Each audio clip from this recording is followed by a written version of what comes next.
All right, welcome. Hey, did you know that with the simple act of journaling, that can totally change your success? Learning how to journal can help you with your business success. That's what we're going to be talking about today on today's episode of Joyful Business TV. So hello and welcome. I am Laura West. I'm the CEO and founder of the Center for Joyful Business and an international business success coach for over 20 years, as well as author, speaker, and host of this amazing show. So I'm really glad that you're here. I'm glad that you found us. My intention is that this Joyful Business TV is this wonderful kind of like creative oasis, where you can find some sanity in the world of all this business must and shoulds, and that you can really fire up your creativity, your passion, and meaningful marketing for your business, that you can really learn how to grow your business in a way that feels really authentic and real to you. And it feels good, not like you're marketing to somebody, but you're marketing for someone. So in this world where we have so many messages about hustling and grinding and available 24/7 and all these things that we think we should do, that we're told that we should do, I really want to share with you that there's a whole different way that you can be in your business that is powerful, confident, and is in alignment with who you really are, so that you can share your amazing, beautiful expertise with all of the people that you're meant to attract. So today we are going to, I've got my first guest coming to the Joyful Business TV show, and I know she has a joyful business, and we're going to talk about her business and what is it like to have a joyful business. So let me introduce to you my friend and colleague, Lynda Monk. Yay. Hey, Lynda. Hi, everyone. Good morning, good evening, good afternoon. Yes, I know, depending on when you're listening, right? So we're live streaming at the moment as we're talking. And if you are here during the live stream, you can certainly stay after for the after show. We're going to be talking for about 30 minutes. And then afterwards, we'll be available for rich, interesting conversation and answering questions and things like that. So let me tell you about Lynda, and then we'll jump right in, because I really have some things I want to ask her.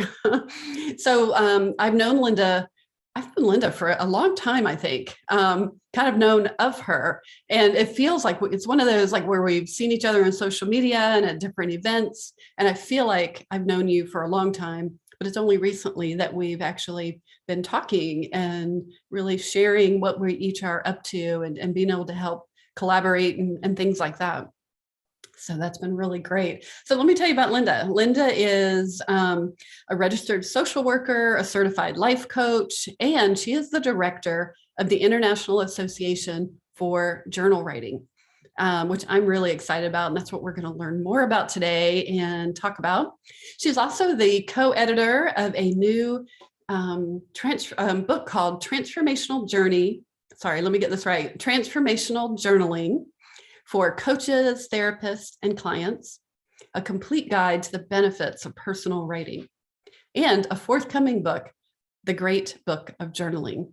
Oh my goodness, you got some big passion projects going on. We're going to talk about those. She's also contributed and been the co-author to several other books. Lynda regularly teaches, writes, speaks on the healing and the transformational power of journaling and expressive writing. I am so glad that you're here today. Yay. Thank you for having me, Laura, and congratulations on your TV show. I'm excited to be here, honored to be with you. Thank you. Yes, you are the first guest, so you get to be the inaugural guest. Very special position. Yes. So I would love to hear, I have so many questions, like where to start. So I'd love to hear a little bit like, what had you in particular, since our focus today is kind of on journaling and how journaling can help you with success in your business. I'd love to talk about that aspect of your business in particular. And so how did you go from, being more of a coach into the journal writing process and then starting a whole association around it? Yeah, well, like many of us entrepreneurs, the path can be very winding, serendipitous, and bumpy and smooth. And I had been a frontline social worker for about a decade.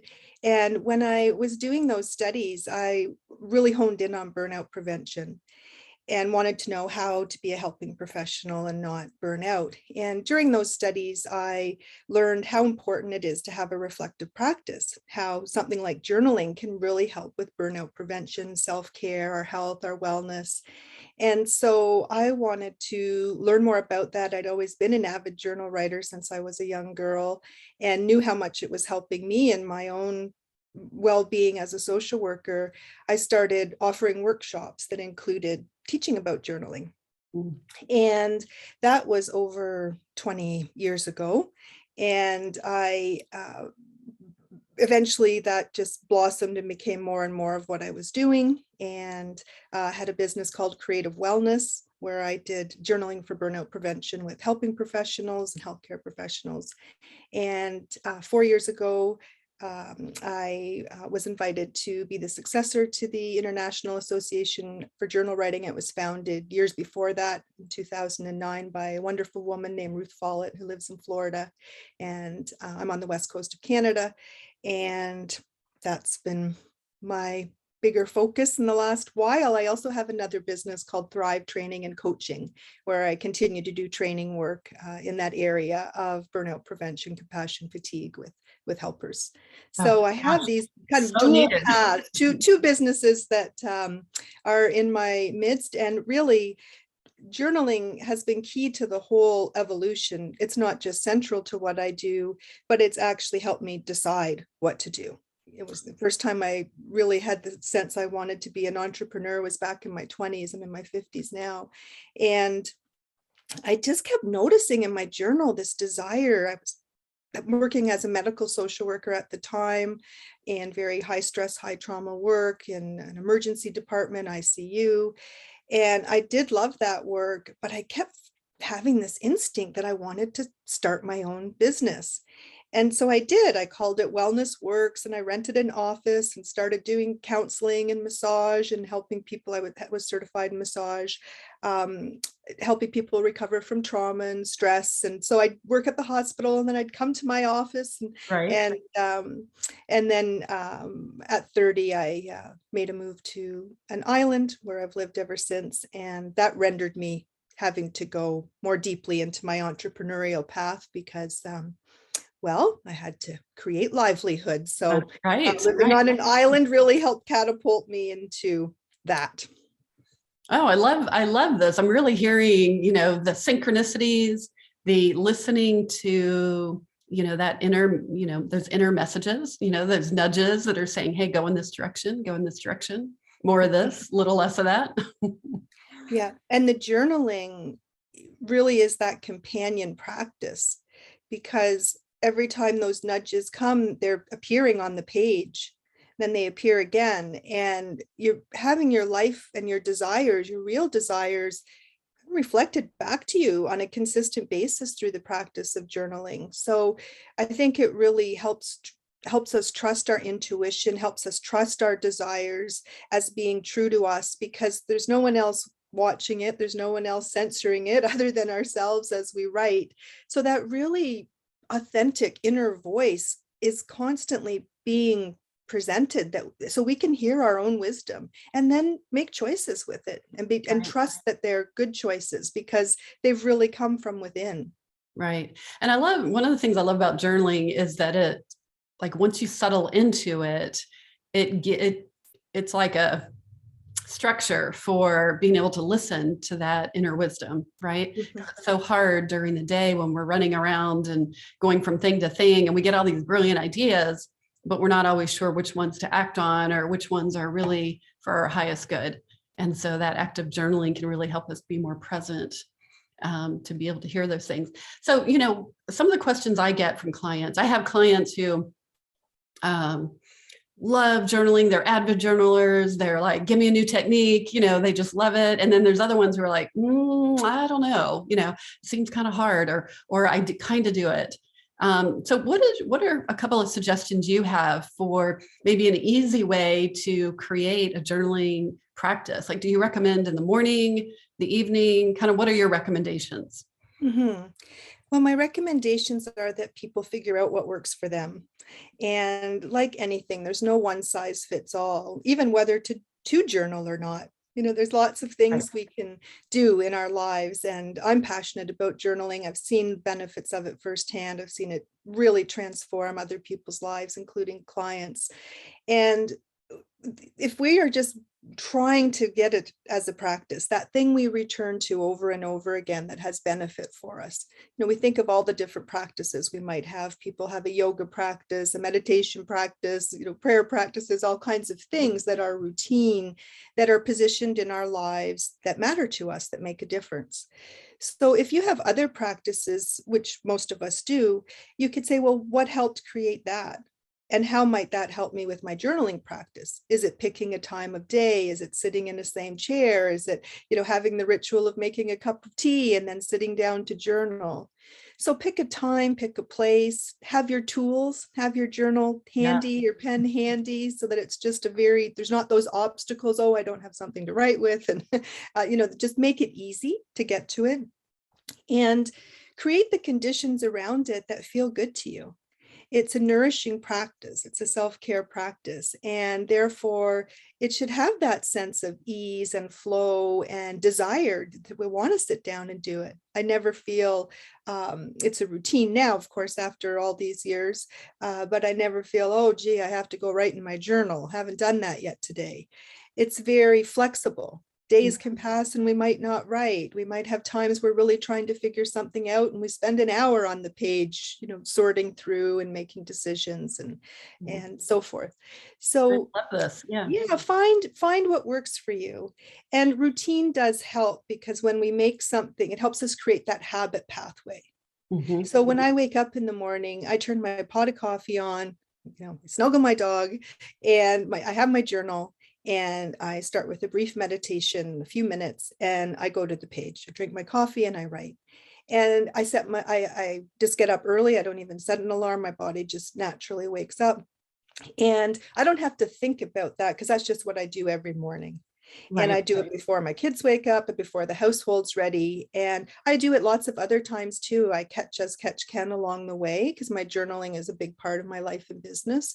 And but that anchor of the morning is where it's positioned Yeah. for me. And I Well, love to journal at night to give gratitude for the day and so forth. I love setting intentions first thing in the morning. I do that on right. the page and so forth. Yes.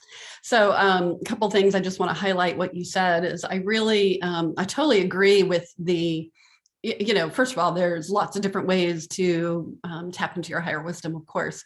And, what we're really highlighting today is the benefit of journaling. And I too love having that routine. Like when you have your stuff nearby, I have my favorite journal that I get from Levenger. Like they're my favorite disc bound journals. The paper feels so good. My favorite pens, and they're just there. And they're right beside. I have a journaling chair, which is my glider chair that I had I used for my kids when they were little. And I've created this little journaling corner. And so I have extra paper there. I've got extra pens. And then I put on music, and then it just has this way of it is like it triggers sort of that writing response or that going within response. And the way I write is different each time. I know we've talked about different ways on other programs about doing morning pages, kind of free flow writing, or being able to do scripting. As you know, you were on my scripting class that I taught at the end of the year, and how powerful that can be for really putting yourself in the feeling and getting inspiration for things to do in your business and being aligned with that success. You said you start off with a meditation, and that's kind of your way of sort of entering, because you kind of need something. I feel like you need something in the beginning that helps you sort of drop deeper, meditation or a series of questions. I know music helps me, just that kind of music that has me go more internal. Yeah. Yeah, I created a number of years ago what I call life source writing, and it's a 5-step journaling practice. And I basically wanted to unpack a bit, how do we enter our journaling time? What do we do when we're there? And how do we bring it to completion? So a bit of a pathway. And the first step is to arrive fully. And the next step is and that means showing up and saying, here I am. I'm here to write. I'm here to benefit from this, and really acknowledging that you're entering something that's important to you. And it's like, if we go to a yoga class, we don't just jump into the class and immediately go into warrior one pose. We, come in, we get our mats, we settle in, we connect with our breath, and we enter the practice. So similarly with this, we arrive and acknowledge we're here to do something within ourselves. And the next step is to relax, because when we're relaxed, we're more able to create. And it's a paradoxical with writing, because writing can help us relax. And if we're relaxed, we can write more deeply, more authentically. There's a book actually called Writing Begins with the Breath, which I really love. And so that can be very simple. That can be just taking some mindful breaths, noticing your inhale, the pause, the exhale, doing a couple of natural cycles of your own breathing. And that will engage that parasympathetic part of our nervous system, that relaxation response. And so it can be just that quiet meditation and aware of your breath. It can just do a few breaths, whatever it is to really, breath is the best way to kind of do that. And then there's the writing. And that's step 3, is to go to the page and write. And you could do that with questions and prompts, or just what I notice right now is, or right now I feel, right now I'm thinking. Really tune into that present moment awareness and begin to write about it.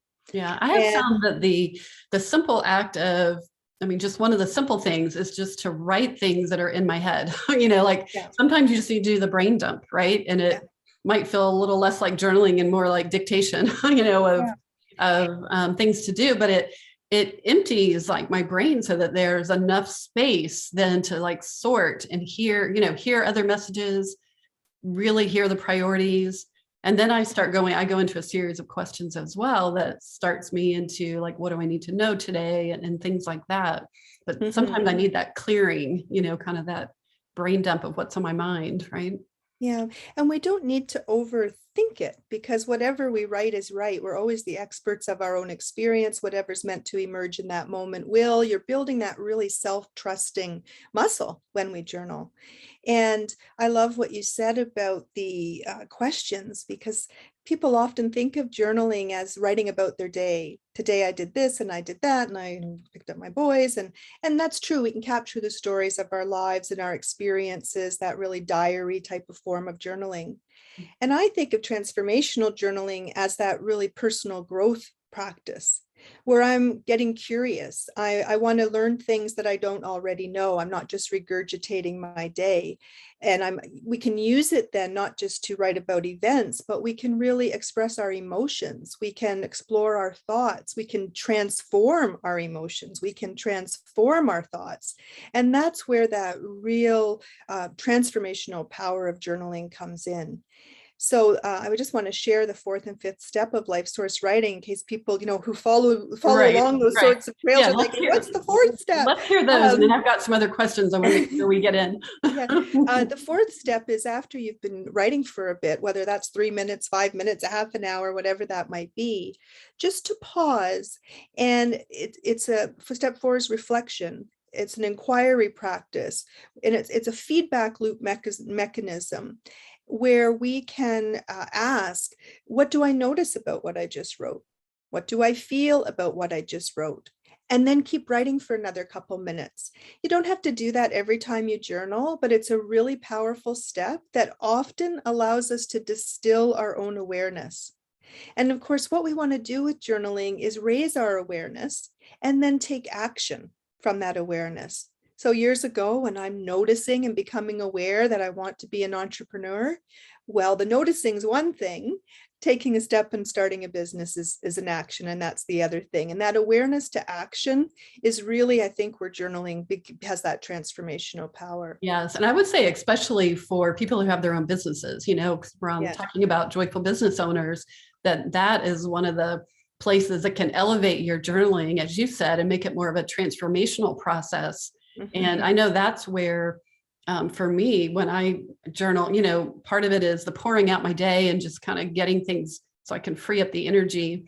But then when I start asking the questions to go deeper and what I notice about it, what's important about what I just said, like you said, it creates that awareness, but it like opens, and it's almost like it opens up a portal to like all new information and all new priorities, and like, oh, and I could, this is how I could take that idea and this is what it's really about, or here's the content for my newsletter. All of a sudden it just starts tumbling out, the next article to write. It feels like this, once I can step back, once I clear the space, then I can step back and ask those questions. It's like this portal into so much more than what I would have just wrote about, like you said, had you just written about your day. Yeah. Great. You tapped into something there, Laura. That's another way that journaling can really be valuable in our businesses. And that is how it's part of our content creation. So I'm often getting ideas for my journaling newsletter that I send out every week, and blog posts and book ideas, chapter ideas, because we're capturing all of that. We're capturing our ideas, our inspirations. And of course, journaling is also a place to deal with the challenges. Where are we stuck? What do we need to do? We have to solve problems as business owners. We need to make decisions. We need to, keep deepening ourselves as leaders. And all of that can happen in many ways. And journaling, I have found, is one of the very best ways to do so many of the important skill building and decision making that's part of growing as a business leader and having a joyful business, the whole title of your show. Right. And I would add in there, love what you're saying. And I know I work with a lot of people who are spiritual and ambitious, and they're also sensitive. And so that sensitivity, I know, like, that energy just gets in my body and I need a place to let it go. And so that journaling has been just immensely helpful for that, to be able to help kind of transmute that energy. From that sensitivity. It really helps us to access that sense of balance within ourselves. It helps strengthen our mental well-being, our physical well-being, spiritual well-being, emotional well-being. It really nourishes the whole self. And that ability to express our emotions, get what's on the inside out, is a way that we replenish. Because part of how we deal with stress, and there's lots of stress as entrepreneurs and just in our lives, is that ability to go through that emotional tunnel. So we don't have to wait for all of our stress to be completed to feel better. We just have to make sure we keep processing our emotions along the way. So emotion has a beginning, a middle, and an end. And if we just keep holding it all inside, all those thoughts and feelings, and the body's holding on to all of it, that's when we can run into some of those negative stress effects in our lives and businesses. And having a process where we keep discharging that, expressing it, processing it, moving through it, it helps us stay in that fresh and healthiest state we can be in, to really lead from that place and run our businesses from that place. Love that. Love that. Now, did we cover the fifth? Is there a fifth step? The fifth one is to affirm and to bring that completion to your writing. And that's simply putting down our pens and saying something like, I'm so grateful for this time to reflect and write, something that just brings that energy of gratitude, and you're acknowledging to yourself what you've just done and that you're complete. And you can even say, I am complete. So you've, put a bookend, you've arrived fully, and you've ended with awareness, and you've done your process in between. Oh, that's great. I do that. I have a completion affirmation that I write, and I write it every time. And it just feels like, okay, that sets my intention for the day in motion. And it also kind of completes my, as you said, completes that process. So, gosh, we could keep on talking. I don't want this to end. I know it's too short, but I do want to, I know you have some resources that you wanted to share. You had a resource you wanted to share. If I could get you to share that, and then I have another question for you. Sure. Well, there's lots of wonderful resources, free resources on the IAJW.org website. But one I'd like to share is our 7 servings of journal juice. It's 7 emails that come filled with inspiration, prompts, ideas to really juice up your journaling, whether you're a beginner journal writer or you've been going to the page for decades. And that's IAJW.org and / and journal writing. Journal writing, all one string, and it'll take you to the page where you can sign up for that. And that will also get you in our list to receive the journaling newsletter. Okay, great. Great. I love it. That sounds so up my alley. Journaling juice. I love that. I'm going to go sign up. I always like fresh ways to be able to approach my journaling.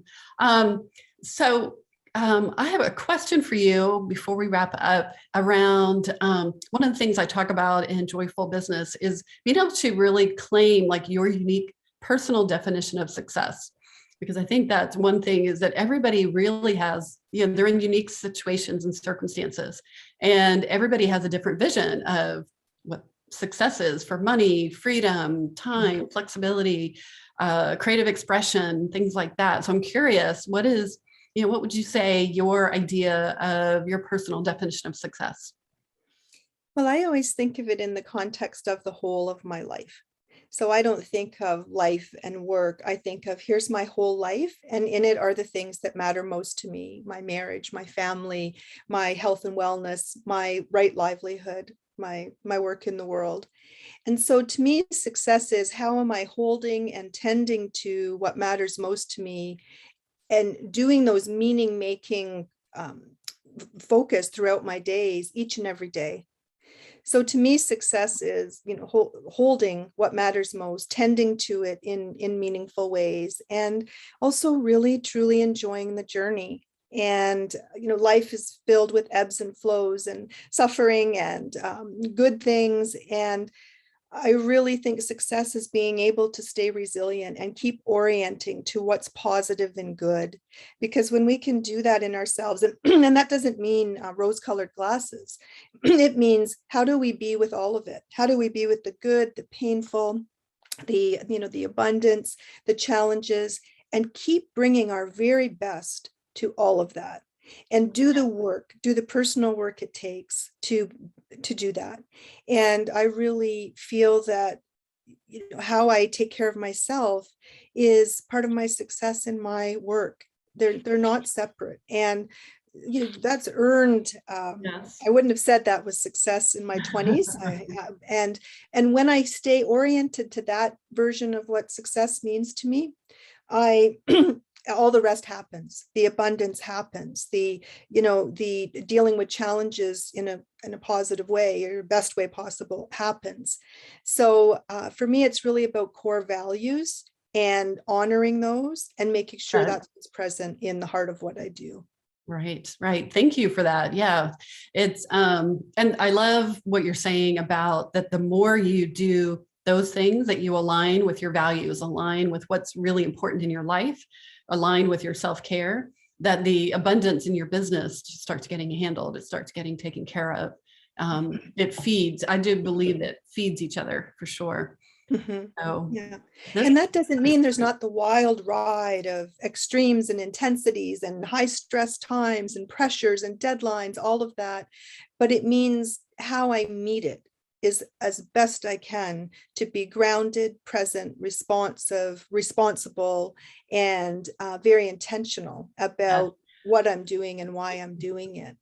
Well, I knew there was a reason why I was bringing you on the show first, because that's exactly what we do at Joyful Business. And what we talk about is that it's sometimes people think it's all about having the balloons and the celebrations and the high marks. It's like, that's easy to have a joyful business when it's like that. But it's really about how to be able to surf, on whatever the waves are. And that, inside that you're doing your best, you're bringing your gifts, you're helping people in the world, you're providing for yourself and your family, and doing work that really makes a difference. And absolutely. So I am so glad that you're here today, and this has been really fun. Thank you so much. We're going to we're going to go ahead and wrap up. I want to encourage you that if you've come to the show, please, we've got a couple of other resources. We've got Lynda's resource that you can get of her juicy journaling, and we will post that in the show notes when we can do that. And then you can also go over to joyfulbusiness.com, and we always have a free resource there. You can also join us on Facebook in our Facebook group, the Joyful Business Community. You can search for that. And we have this really great group of creative, conscious spiritual entrepreneurs who are also pretty darn ambitious.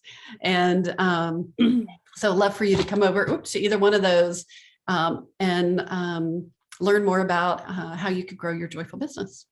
All right. Thanks again, Lynda. I'm so glad that you're here today. It's been really wonderful to hear about your business and your passion. It's so evident, and your expertise. Thank you so much.